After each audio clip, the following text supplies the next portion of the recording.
Welcome into the second episode ever of Cyberly, the show where we talk about B2B marketing, tech trends, how they all fit into the world of logistics, especially when it comes to the creator and the attention economy. I'm your host, Blythe Brumleve. I own a company called Digital Dispatch, and I help other marketers out there with the same problems you're probably dealing with. And so on today's show, I want to break down some of the big April Fool's Day happenings that have gone on in the world of marketing. Some might argue that they're fails, but if they ultimately get the attention of your audience, are they fails or are they not? So we're going to break down some of those. We're also going to get in some LinkedIn creator profile news. And then we're going to chat with Albin Brook. He's the head of marketing over at Buzzsprout, which is a podcast hosting company. So he's going to break down a lot of different stats that they're discovering across their platforms that sort of help a lot of the small creators realize the value of the work that they're going after. As you know, some other programming and some of the marketing slang you might hear out there in the world is that the riches are in the niches, and that's really what Albin sort of gives us. Smaller creators that want to be bigger creators in the future, it gives us that confidence boost that we need in order to keep on creating or to get that podcast started that you've kind of been sitting on for a little while. So, the first topic that I want to dive into is these April Fool's Day marketing campaigns, and I want to run through a few of these really quick because this first one is kind of a doozy, and it happened just recently. Burger King announced a new program in order to get more women in the kitchen, and they tweeted it out just like that. Women belong in the kitchen. And of course, it didn't go so hot over on Twitter. They also took out a print ad and they made that headline: Women belong in the kitchen. And of course, in our society, where a lot of people really only read the headlines, they don't really read into too much more than that. I think Twitter actually has a warning now for folks who don't click on a link. They just want to go retweet the article. They will now ask you, are you sure you want to retweet this if you haven't read it yet? So keeping that context in mind about how short our attention spans are, we talked about this last week with short form video. How it's here to stay. It's here for the future. And knowing that, Burger King sent out this tweet, and so obviously it caused a lot of uproar. But what they were meaning to do is they were trying to highlight the gender disparities in the restaurant industry because around 20% of chefs are women. And so they were announcing a new scholarship program in order to get more women to pursue a career in the culinary world and maybe come into a Burger King quote unquote restaurant and become a chef for them. And so the meaning was there, the insight was there, but that campaign fell flat on its face. But I could make an argument that if a brand on International Women's Day, it's technically, International Women's Month or Women's History Month was just last March. Today is April Fool's Day. And so this is a good time to bring up some of the foolish things that went on in March. And Burger King's tweet was a little bit of one of them, but they actually got incredibly more attention because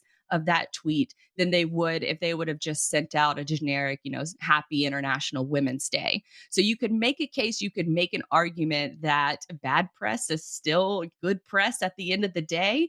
But it's still a little questionable as the reasoning behind that first initial line of women belong in the kitchen, because you knew, especially sending it out on Twitter, that you were going to get some clapbacks in order for that campaign. Now, the next one on this list, I think it's a little bit easier to make fun of because of the CEO. The CEO of Facebook, Mark Zuckerberg, he's kind of like one of those robotic people that you're not really sure if it's a real person or not.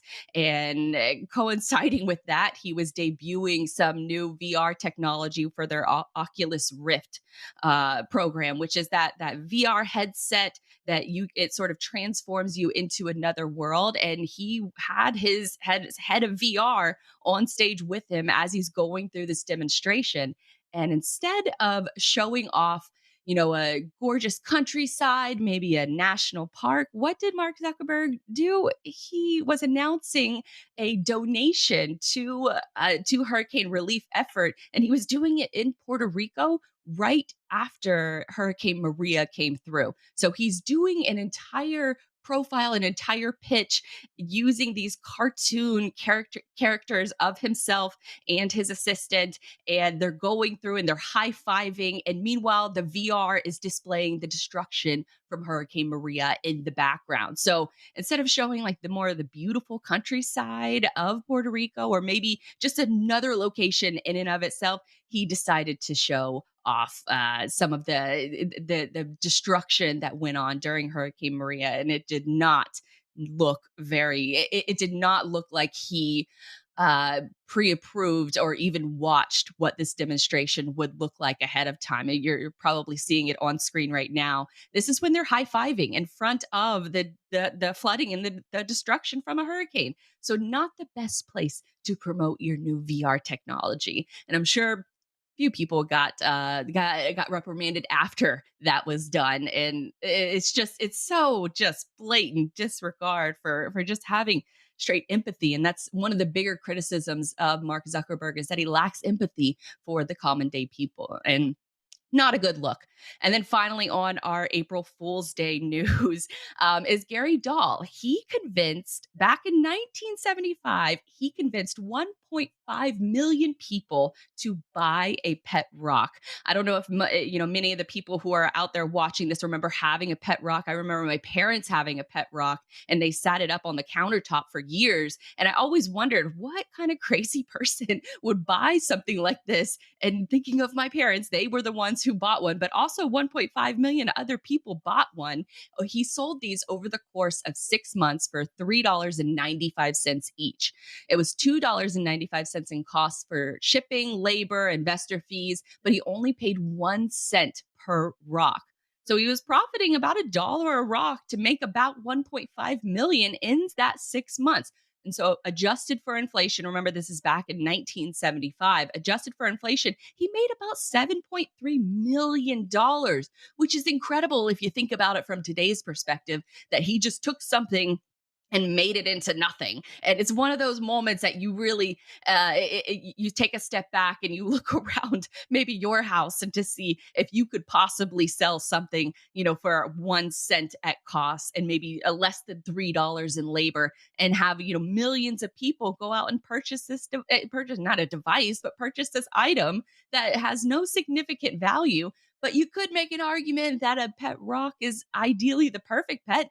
You don't have to feed it. You don't have to take it outside to use the bathroom. You don't have to. It's not going to chew up your socks or chew up your homework. It's probably that was the marketing pitch behind it. So those are three instances where you can take an example of real world marketing fails, but are they really fails? Is it really sort of fair to put them in that group when in reality you got one guy that's making a lot of money? The Oculus Rift is just insensitive, and it's not something that Zuckerberg probably should have pre-planned that. But and then also with the Burger King tweet, all of these instances are examples of marketing that got probably more press than what they deserved or what they originally would have planned. And so that I think that that's just a good lesson to take from it, that it maybe seems foolish in the beginning, but if it ends up turning into dollar signs, I'm not sure that many people could make an argument against it. And so, real quick before we get into an interview with Alban Brooke, I wanted to talk about LinkedIn launching creator mode for profiles. So this change on your profile, it's rolling out in the next few weeks to all different profiles. You have the option to add video to your avatar, and then also to your header photo on your LinkedIn profile. And it also moves up the activity and post section of your profile just above the About Us page or About Us section of your profile. So it really is a great addition in order to highlight some of the important things and the valuable things that you're promoting on LinkedIn, because 9 times out of 10 people aren't trying to read your bio. They're trying to read what insight that you have in order to choose whether they want to engage with your profile more often than not.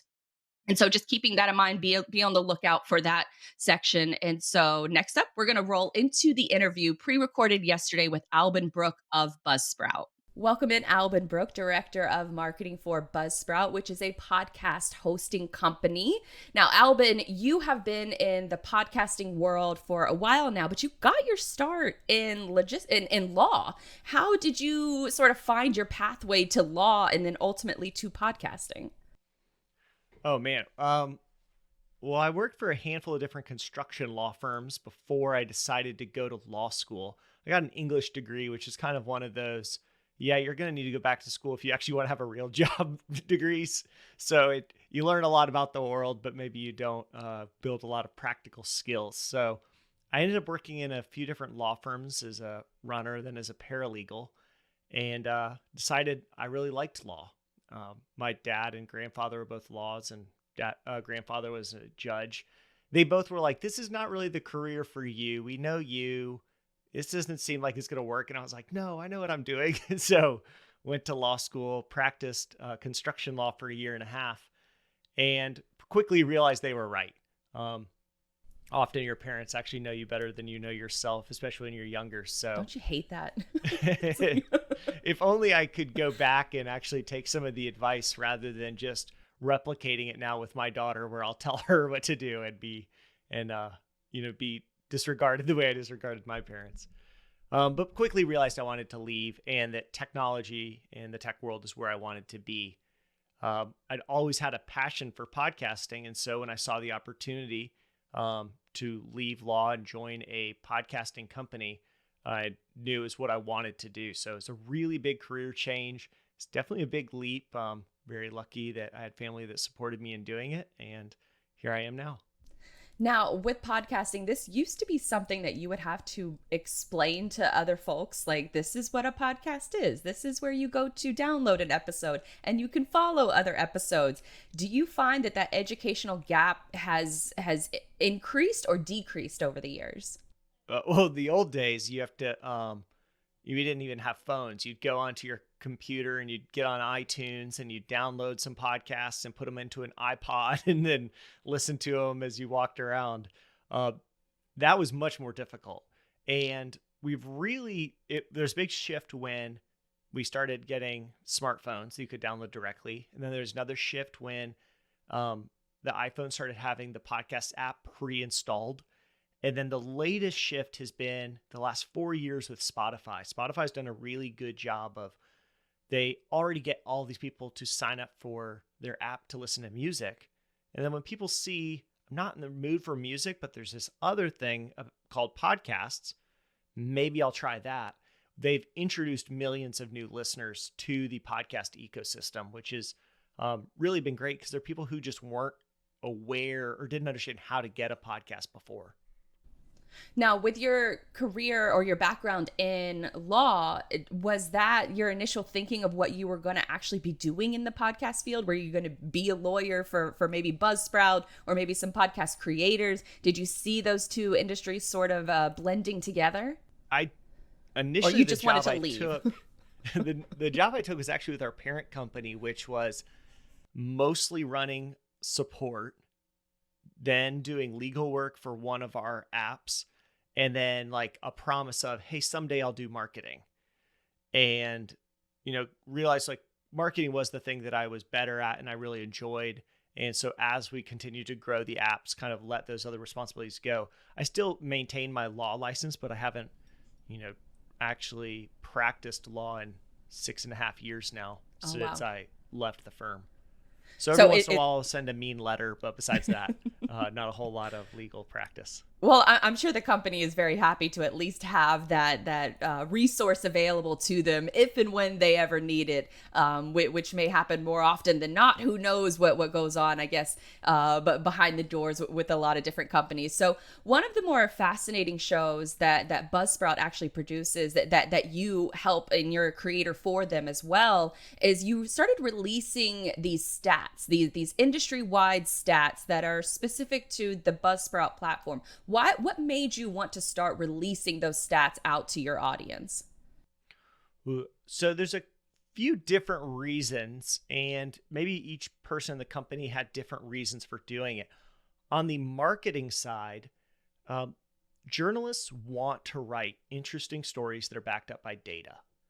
And if you want, as a company, to work your story, yourself into those stories, giving a journalist hard, concrete data is the best way to do it.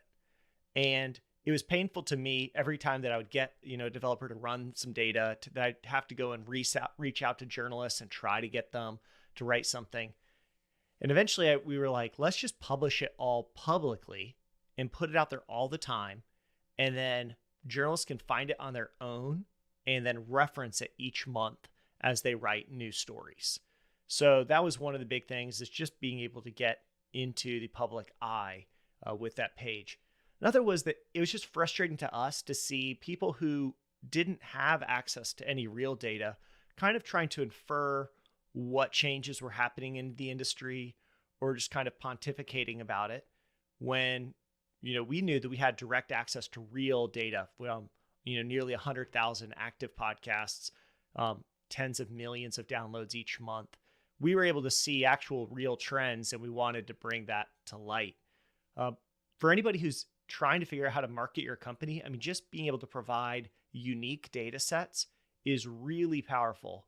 And it's interesting to everybody involved, and especially journalists who want to write about you.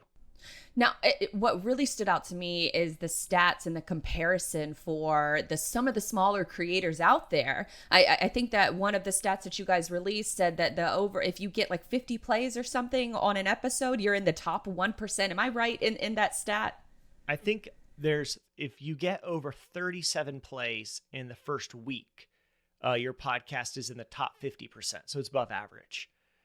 And what I love about that stat is it breaks this myth that all the podcasters are like Joe Rogan and This American Life and Serial or something, that they all are getting tens of millions of downloads a month, when the reality is most podcasts are run by people, hobbyists, brands, businesses that are trying to connect with a very specific audience.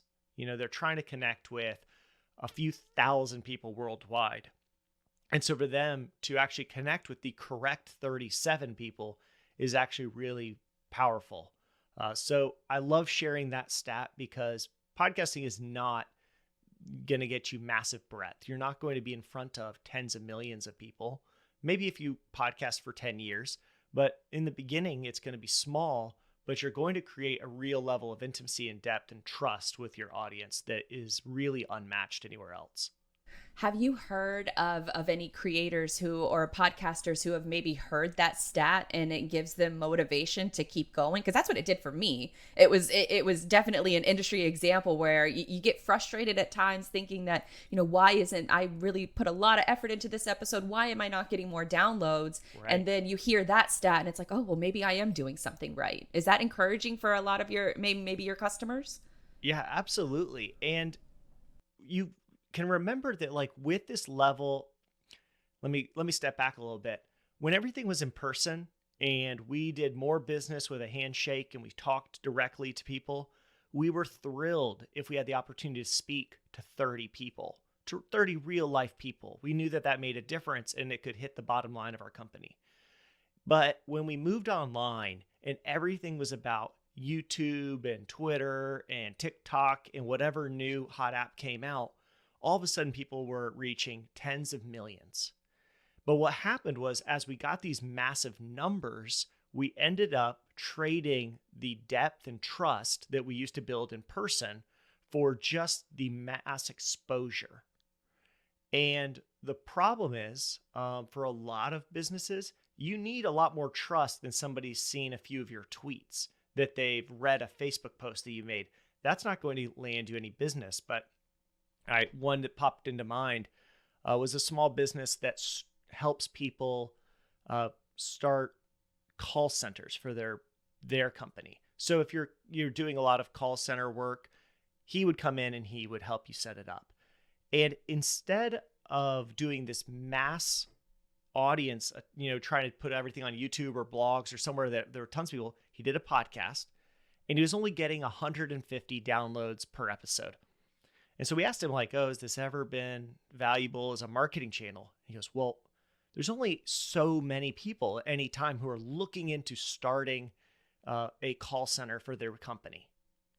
And he's like, and since I've started this, I became recognized as an industry expert.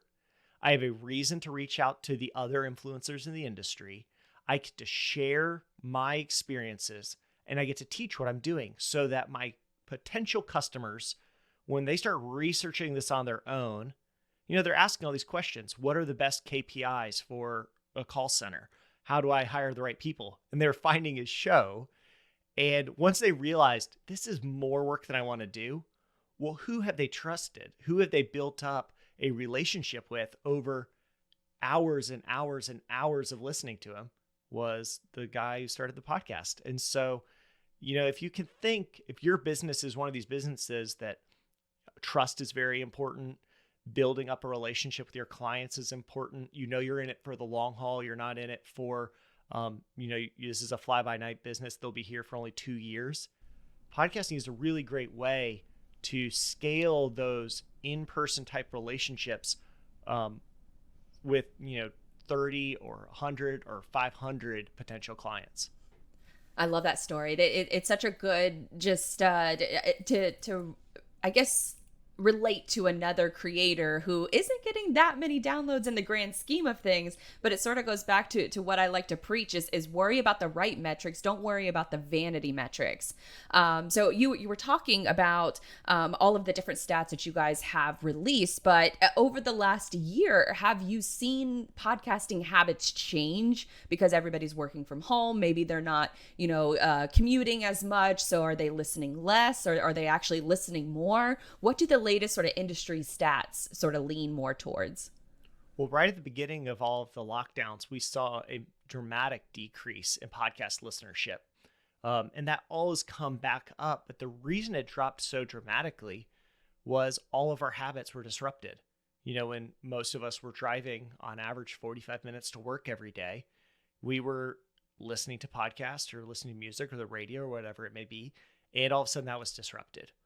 Over the summer and then into the fall and now back a full year later, people have started to catch back up. They go, okay, I listen now on a run rather than on my drive.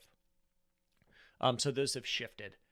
Another thing is Spotify, by bringing millions of new people into the ecosystem, is just about neck and neck with Apple Podcasts. Apple has been really like the, kind of almost controlled the podcasting industry for its entire life. They've had the best directory. They've been very kind in sharing all of that data with everybody. And so they've kind of been this benefactor for the entire ecosystem since its inception 17 years ago. And in the last 4 years, Spotify has really done a good job of introducing more people to podcasting and has really caught up. So in the next few days, we will release our March numbers. And I think either March or April, we will expect Spotify to be the most used podcast app across all of the Buzzsprout platform.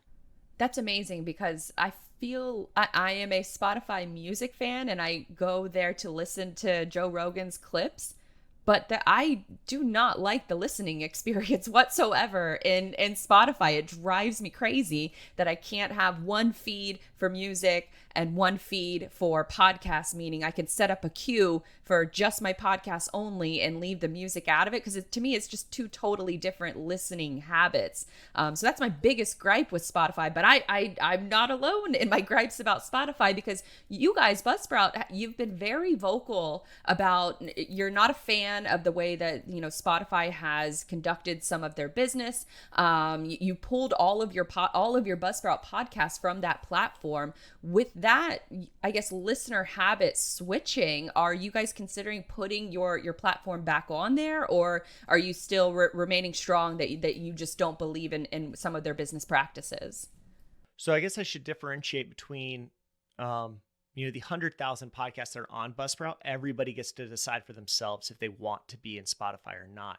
For the 4 or 5 podcasts we produce ourselves for our own marketing, we decided to remove those from Spotify, and I don't anticipate putting them back. The reason we're doing that is Spotify's whole goal. They've invested over $500 million in the podcasting space, and their goal is to become the YouTube of podcasting. They want everybody to go to Spotify for all their podcast needs. For creators will go there to create their shows, advertisers will go there to buy ads on podcasts, and then all listeners will go there. And so they kind of get to be that middleman who really controls the industry. The reason that I love podcasting is because it's one of, and in my opinion, there's only 3 places online where you can connect directly to your audience without permission.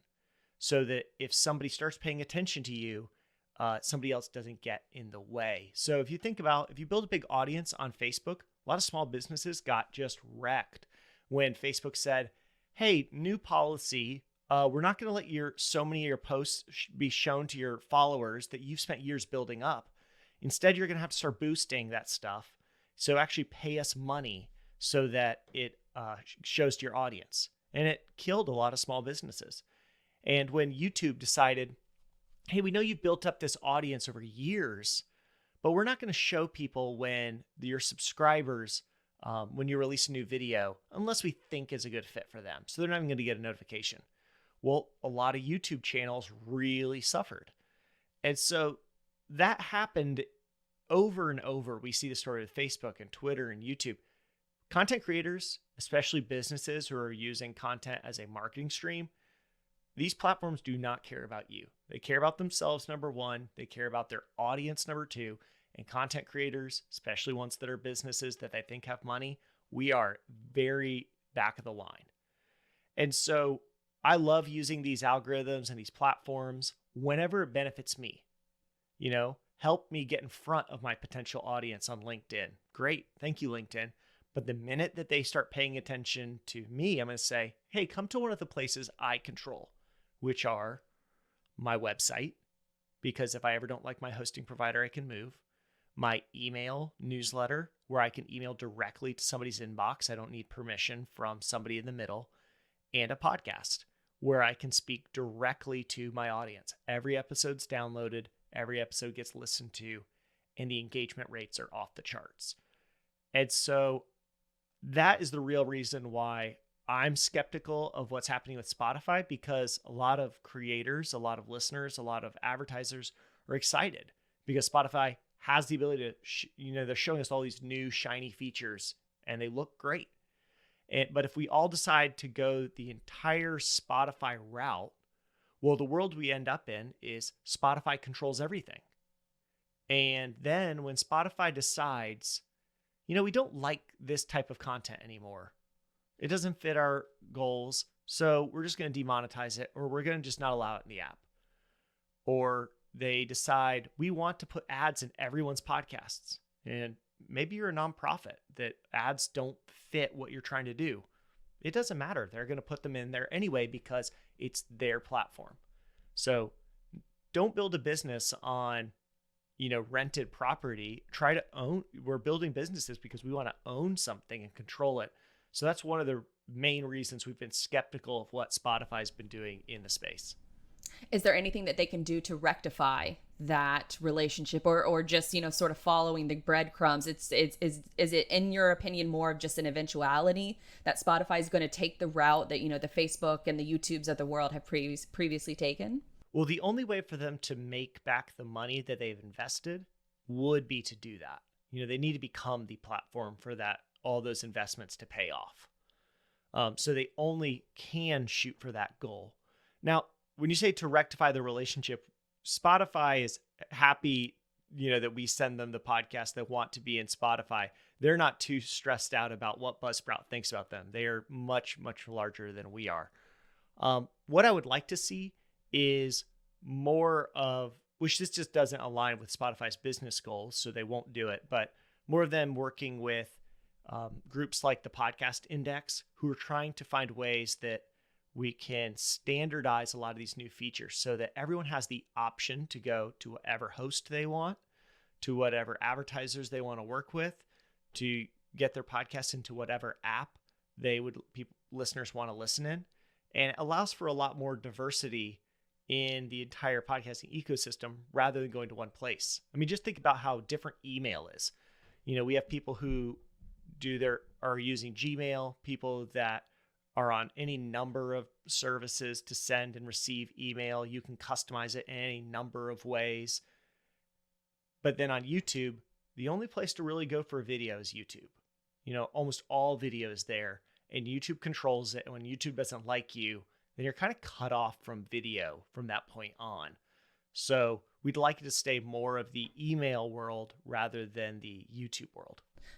And so with the podcasting index, for people who don't know, is that just a way to sort of, I guess, code the feed that comes from everybody's podcast in order to make sure it's consistent across different providers?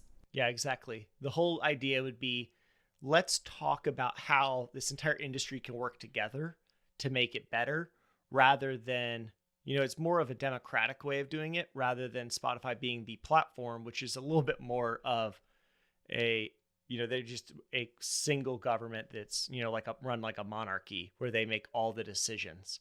And so it takes a bit more work, but that's one of the things we're really invested in now, is trying to be leaders for this open ecosystem where we can all work together and make a better podcasting experience for everyone involved. So for the rare occasion that a podcaster will make it to the grand level that someone like a Joe Rogan has, he made his transition to a Spotify exclusive show. But you recently shared an interview of why that was. You didn't do the interview, you just shared it on your Twitter feed, but they had mentioned of the mistakes that he had made because he's lost that community now. If you were Rogan, what would you do? Would you just leave Spotify? For, I guess, the creators that make it to that top 1%, what should they keep in mind as they start getting offers from maybe other companies in order to work with them? Well, the reason that it was a mistake for Joe is because he built this entire podcast empire on being available everywhere. And so he was available on YouTube and in YouTube clips and on podcasts. And he only had, I think, like 4 employees. And it was this super lean team that was just putting out great content consistently and distributing it everywhere. And they were doing an amazing job, and they were making money by selling ads. And Spotify said, hey, come be exclusive to our platform. And at that time, nobody, and I mean, like, not one, nobody was listening to Joe Rogan on Spotify because he wasn't there. He was very available everywhere else. So when he moved to Spotify, he got somewhere in the range, hundreds of millions of dollars, at least 100, and it could have gone quite a bit up from there depending on how the whole deal ends up working out. For at least a few years, totally locked in there. The downside is, well, now his audience is definitely not growing as fast as it could. He has less reach. It's going to be more difficult for him to reach these top level guests that he's consistently, was able to reach. Like he had Bernie Sanders on his podcast, and he had Elon Musk on his podcast, and he'd consistently have celebrities and artists and all sorts of people on his shows. And so he diminished his audience growth. He made it hard. He lost quite a bit of his audience who just weren't interested in moving over to Spotify because they already were listening somewhere else. Made it a little bit harder for him to reach new guests. And then while to us, $100 million plus sounds like incredible numbers, those numbers are really small when you think about he was getting tens of millions of downloads every month.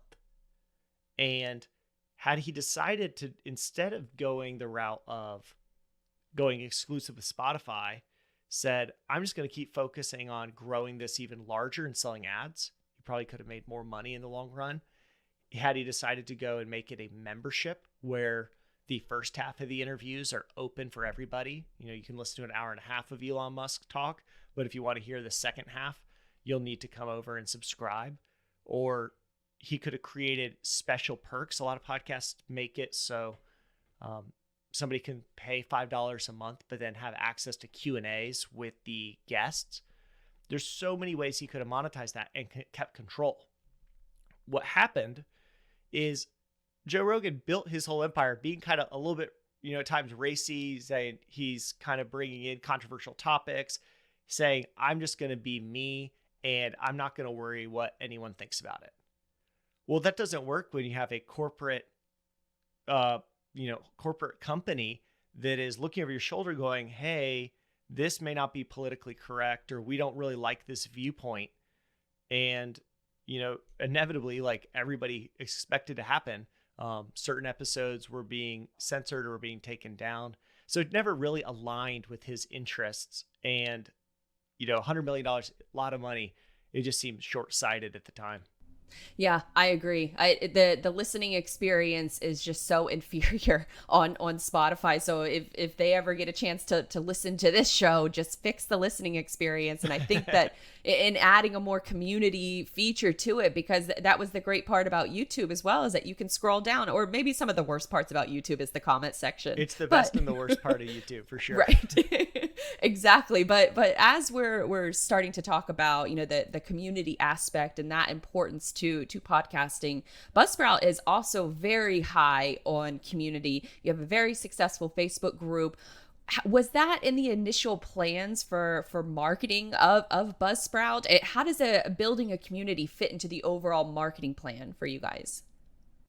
So the way I've always thought about our marketing is that we are first and foremost educators. We're trying to make it easy for people to get a podcast online and distribute it to the world. And so the first thing was just writing a really good blog post about how to start a podcast. And then when people would ask specific questions, how do I do artwork for podcasts? How do I do this for podcasts? We just started answering those questions. And over time, I was realizing I could invest a lot of time on social media trying to get people to pay attention to me. And the minute that I stopped, it all disappeared. But I realized sat down once for 2 days. I wrote how to create the best podcast artwork. And then I was seeing it was getting thousands of reads every month. And for a year, I didn't touch it again. It continued to get thousands of reads. And I realized the power of putting out these really excellent pieces of content that could just live out on the web for years. And lots of people would read and appreciate and link to, and I'd continue to get new readers. And so that was kind of the moment where I realized we need to be creating as much educational content as possible. So when somebody decides, I want to investigate this podcasting thing, that we were helping them, because it's the same thing that I'm advocating for small businesses to do with podcasts. You become the trusted source of information. You build a lot of trust with your audience. You teach them how to do things on their own. And then if they want somebody to pay somebody to help them, then you can be the solution. You don't have to be the solution every time. Sometimes they will go and just learn from you and be thankful.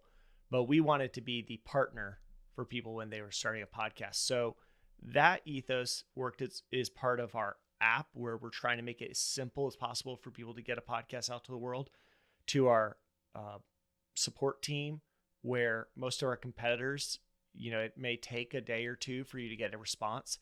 We respond to everybody within 15 minutes. Like, we're really trying to be as helpful as possible, because we know anytime you are, maybe you started working in one industry and now you're kind of being pulled into marketing a little bit. Well, once that starts happening, you need someone who could tell you, hey, I don't know your industry, but let me teach you a little bit about this podcasting thing, and make that simple, because you have the expertise you in your industry, but you may not necessarily understand how all the little technical things fit together. And a little bit of help then really goes a long way. And then it also creates this good feedback loop of the questions that still remain out there, and the questions that your audience is still asking, despite having all of this educational stuff in there. Maybe there's a way that you can just tweak something just a little bit so that extra person can understand, and eventually, possibly become a customer down the line. But with, I think, a lot of your content, especially the podcast, there's no selling involved. It just comes naturally, which is why I love you guys. So with your experience with watching all of these different podcasters start and grow and flourish, what are some of the creative ways that you've seen someone market their podcast? Because I could make it, an argument, and I'm sure you would agree, that the discoverability is the biggest issue with podcasts, that it's tough to discover a new podcast outside of word of mouth. Are there any creative ways that you're seeing out there that podcasters are utilizing to get that word of mouth on steroids? Sure. word of mouth is still the best marketing channel for almost every business. I feel like all the online marketing nerds want to be able to connect every $5 you spend to a click to a person and track it the whole way. But the fact of the matter is, a lot of times before someone even sees my ad, they've already heard something from a person. So that's really, word of mouth is a big part of that. And so what we see a lot of times is we're trying to provide this really awesome experience so that people can recommend us through word of mouth. So with podcasting, how do you make it so that we put the word of mouth exposure on steroids? Well, one, you have to have a very crystal clear, like 1 sentence explanation of what your podcast is about. If your podcast is about everything, then it means it's not interesting. Nobody will see that's the podcast for me. If it's about a very focused thing, then all of your listeners will go, oh, I know 3 people who would also be interested in this, and they could reach out and recommend them. So if you have a podcast, it's like, oh, this is about TV shows and culture. Nobody goes, oh, I have a friend who's really into TV shows and culture. They're going to reach out to that person. But if you've got a podcast that is about a specific soap opera, well, if they know somebody who is into that soap opera, they will tell them, hey, this is the show you should be listening to. Very loudly. Or if it's about the logistics industry, they will reach out to their friends and say, hey, I listened to this podcast about the logistics industry, and I think you would really get a lot from it. And so focusing on a particular topic and then kind of reiterating, this is what the podcast is about over and over, is really valuable because your listeners then can use that to recommend it to other people. How do you see video playing a role in that? We've seen, a lot of podcasts moving their show to YouTube and just adding, up an image while the audio plays in the background. Obviously, Spotify has invested a ton, not enough yet, into their video component of their podcasting. How do you see that? Do you see it playing a greater role within the industry? The way I see it works in the industry, it actually is beneficial to podcasters, is when podcasts actually record video first. They create a video asset and then they use that to create the podcast. So unless you're actually filming the interview, like with a camera like we're doing right now, what you end up with is just a piece of artwork and some audio up on YouTube. And that does not work. Over and over, I've seen podcasts try to go that route. And what they end up doing is just kind of creating these lame YouTube channels that get 20 views per episode. And really, those are going to be views that are like 10 seconds of somebody watching, not people listening to the whole episode. So the numbers are really not exciting unless you do pretty much what Joe Rogan was doing. Record the entire thing in video so people can engage with the audience. They can see the reactions and kind of have fun along with the guest. And then the other thing that Joe did really well was he cut his podcast up into clips. And so you would have a celebrity talking about a very particular thing. It'd be like Jamie Foxx talking about creativity. And so that every once in a while, one of those would go viral and you'd see it on YouTube and go, that kind of sounds interesting, and click on it. And that could be people's first experience of the podcast. So what it allows you to do is to use YouTube, this platform, to drive interest in your podcast. And then you are able to take that audience and tell them, hey, I've got this podcast, come on over here. And what you've done is you've used the platform and the algorithm for your advantage to get in front of new people. But then the minute that they were actually like, oh, I really like your podcast, you say, come on over to this place that I control, because the minute YouTube doesn't like me, I don't want to lose this relationship that we have now.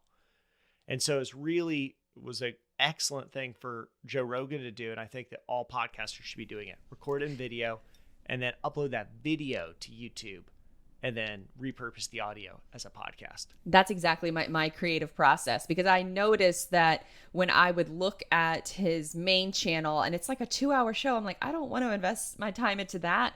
but then the algorithm would recommend the clips channel, and it's, anywhere from 5 to 15 minutes long. And you watch a few of these, and before you know it, you've watched the entire show. And I think that that's how they got me, and that's ultimately how I became a fan of his show, and then followed him from platform to platform. Even though the experience isn't as ideal and the algorithm isn't as good as it is on YouTube, I will still go out of my way to at least check out the clips and to see if that's something that I would want to invest my time in. But you're absolutely 100% right.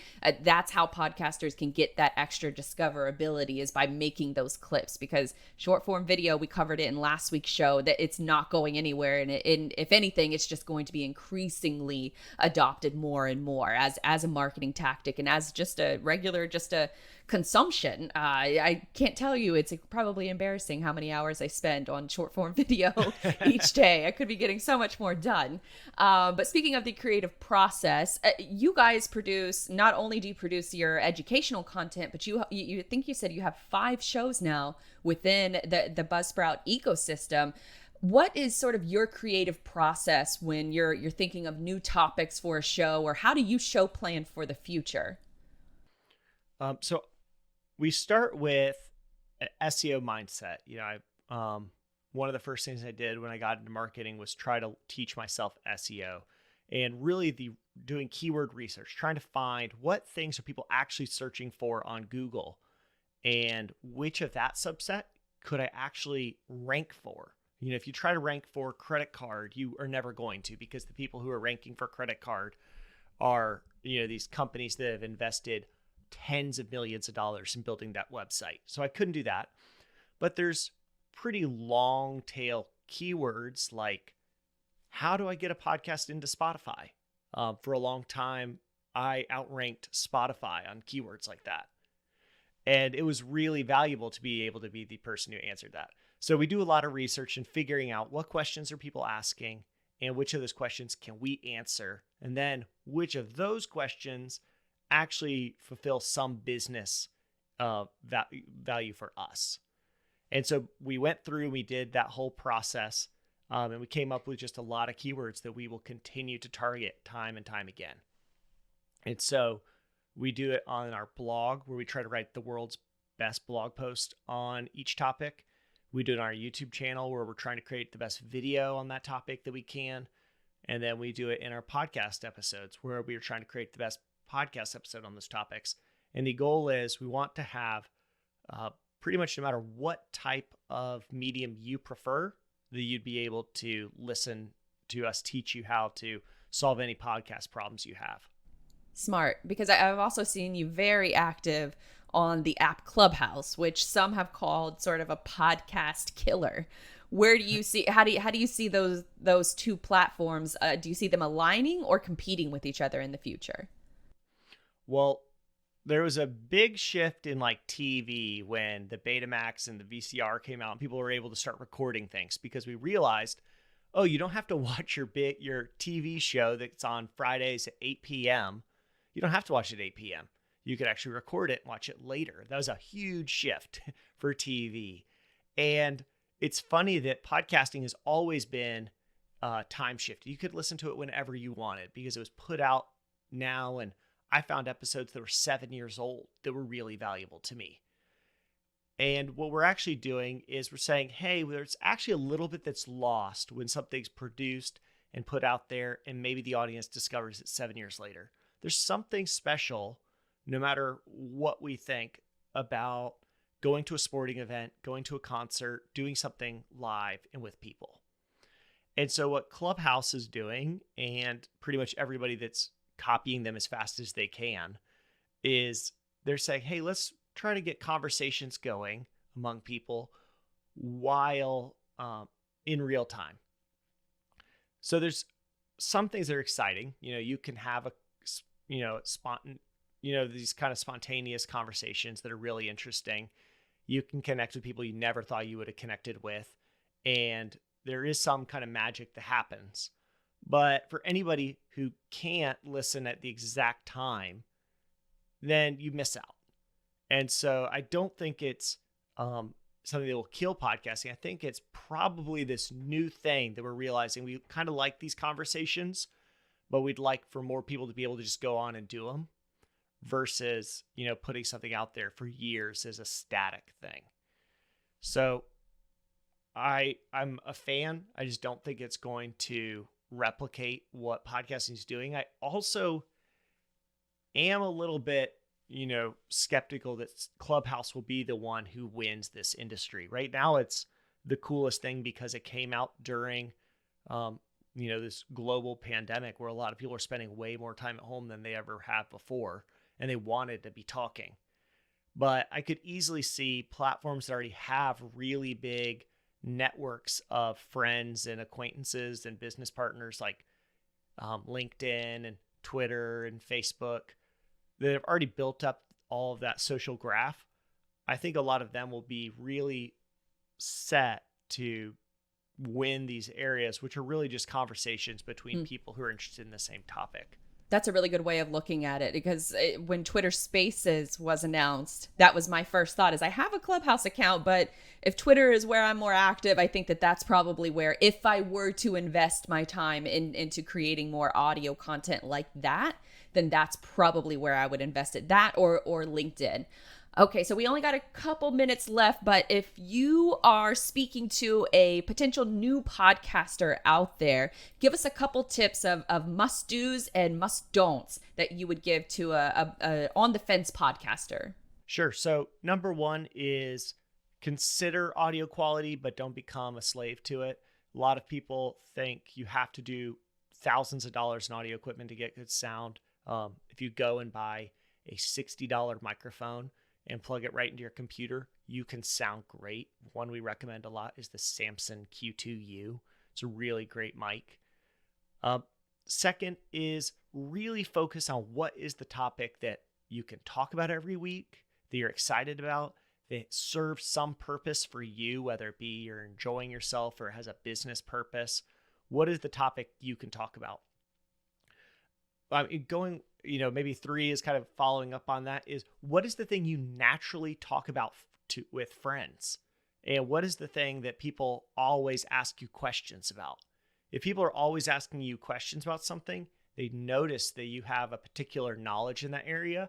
And so you should be sharing that on a podcast so you can reach many more people. Four, just hit the basics in distribution. So once you've got your podcast up on a site like Buzzsprout, make sure it gets into Apple Podcasts, Spotify, and Google. Those are the main ways that people connect to your podcast. And then when you start, commit to some, number, maybe 10 podcasts that you're going to put out before you start judging the return on investment. Because podcasts are very slow growth. But if you stick with it over time, they create an incredible amount of connection and trust with your audience. It's really, really powerful. Most podcasts don't make it to 10 episodes. And if you can make it for a year, you're going to be in the very top of all the podcasts in your area just by nature of you sticking with it for a year. So think about what is it that I'm interested in that actually has a purpose that I can talk about easily, and then commit to maybe 10 episodes or 6 months or a year of podcasting about it, and just see how quickly you start building an audience and building expertise in this new medium. I love that. It's great motivation for anybody that's still kind of on the fence on whether they want to start a podcast or not. All right, Albin, finally, where can people find more of your work? So I'm Albin Brook on Twitter. And if you have any questions and you want to talk about marketing or leaving law or podcasting in particular, Twitter's the best place to find me. And I love, just talking to people and sharing what I've learned. Perfect. Thank you so much. Thank you so much.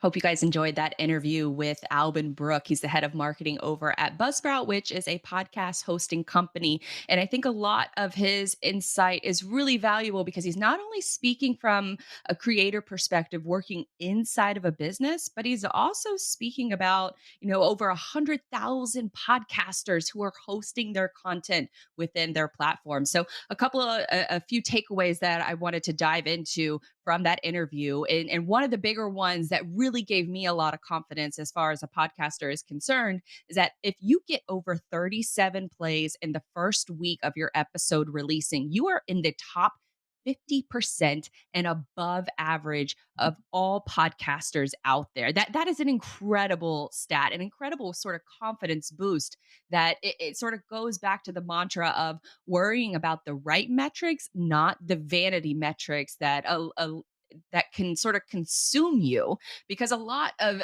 different platforms out there reward the vanity metrics, right? It's why Instagram has been testing removing the likes or showing the like count from photos. It's why YouTube just this week announced that they're removing they're testing out removing the likes and the dislikes from certain videos on their platform. You'll still be able to see them both on Instagram and YouTube in the back of your account as far as the analytics are concerned, but that won't be front facing. And so the idea behind that is that you will create more and you will publish more because there's that a less amount of anxiety that's involved with creating. And so I think that that's one of the more brilliant parts about podcasting is that no one can really see those metrics unless you share them with other people. And so if you are like I said, if you are getting more than 37 plays in the first week of your episode dropping, you are better than 50% of the podcasters out there. So that's just an incredible stat. A couple of other takeaways is that there are monetization options for you if you don't maybe want to go after the exclusive deal, or maybe another company sees what you're doing and they want to scoop up your creative juices. So you don't have to take that route. There are other routes that you could possibly take in the future as far as monetization is concerned. You can sell your own ads, you can get a Patreon, you can get a membership, you can offer exclusive content to those supporters in order to entice more subscribers to your platform. And so those are all different monetization options that you can keep in mind, even as a smaller creator than compared to some of these bigger guys out there. Another one is Buzzsprout's reason for creating educational content because they want to become the trusted source of their audience. And for a lot of companies out there that have sort of been sitting on the fence about whether they're going to create a podcast or not, that's the perfect opportunity, creating educational content that will make you the trusted source in your niche. And so that way, when users, they're not necessarily going to be ready to buy as soon as you release a new podcast, but they might be ready to buy 6 months from now. We live in a world where, especially in the B2B space, where buyers have all of the control now. They can do the research online. They can digest different content mediums. They can go listen to a podcast. They can watch a YouTube video. They can read an in-depth blog article. So be that source for them because they're going to go on this journey of education and then they'll eventually be ready to buy. Not all of them, but when they do get ready to buy, they already trust you. And so whenever they come to your website, that's an opportunity to get them to convert quicker because you've been investing in that one-on-one relationship of creating that educational number one source of content for them. So keep that in mind as well. And then also creating a video asset to go along with your podcast. That's what I do in my content strategy. I create a video first experience and then I strip the audio from it and I put that audio up on my podcast feed. And then I take the main file, the main video file, and I cut that up into different clips because I want that barrier of entry to be lessened whenever my audience discovers me. I want them, and as I'm consistently putting out new content, if I make short clips from 2 to 5 minutes, that's not as much of a time investment as a 45-minute to maybe a 2 hour long show. And so if I'm creating that enticing content from the very beginning, then I in a short form format, like what we talked about on last week's episode, then you're enticing that user to go and or that listener to go and digest the entire episode because they know after watching that short clip that this is going to be worth their time. We're competing in an ever growing attention economy, and more people, as they're starting to create, they're moving into a space where we have less attention to give to everybody. So by using those clips, you are really putting yourself to the greatest advantage in order to close that gap of how they digest your short form content into your long form content and hopefully eventually down the line become a customer. Now, that about does it for today's show. Once again, my name is Blythe Brumleve. If you want to find more information about me, just hit up digitaldispatch.io, and you can also watch the replays. And we're also on Apple Podcasts and all the different podcast listening apps. Look up Cyberly.